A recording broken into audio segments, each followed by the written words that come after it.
Yeah, we have to create context, but I also think that part of what this shows too is that you need to, and this is, I guess, the point I was trying to make earlier, is you need to narrow your focus, right? If I'm a CIO today, I'm not necessarily looking at how do I deliver this broad-based solution that's going to be able to answer every single question perfectly. And, I think that there's use in the right context, particularly, I think what this article points out is when the stakes are low, in doing that, and particularly if it's grounded and can, provide a citation or tell you where the source article is, so you can go read it and have trust in it.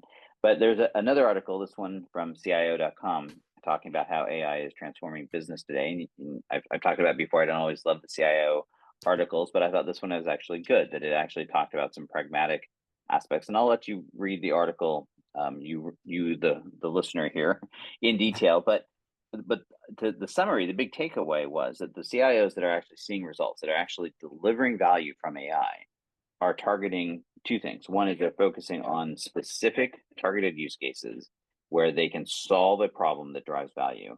And secondly, they're actually looking at how can you start using AI not just to drive efficiency, which is where I think so many people are focused on, right? How do I make this process faster or more efficient?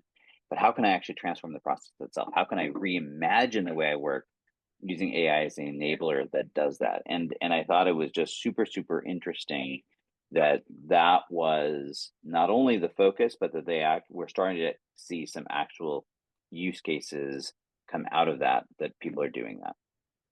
Yeah, I feel like with AI, it's not that people can't figure out a use case that is potentially valuable.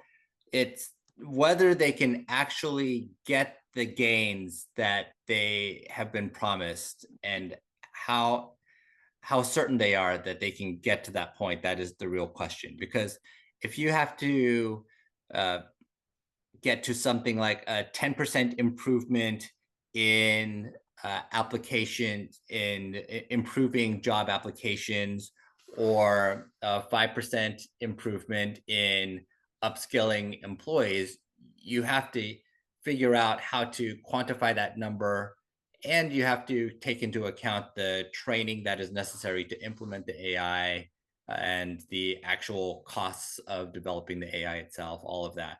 And I think that the uncertainties that happen at each stage currently make it difficult to quantify the ROI of AI in many cases. And this isn't necessarily the AI problem, even. It is a problem with quantifying the outcome that is supposed to happen, because some of these are vague outcomes that are supposed to lead to a return on investment, but then have to actually be counted at the end of the day with something more than a gut check.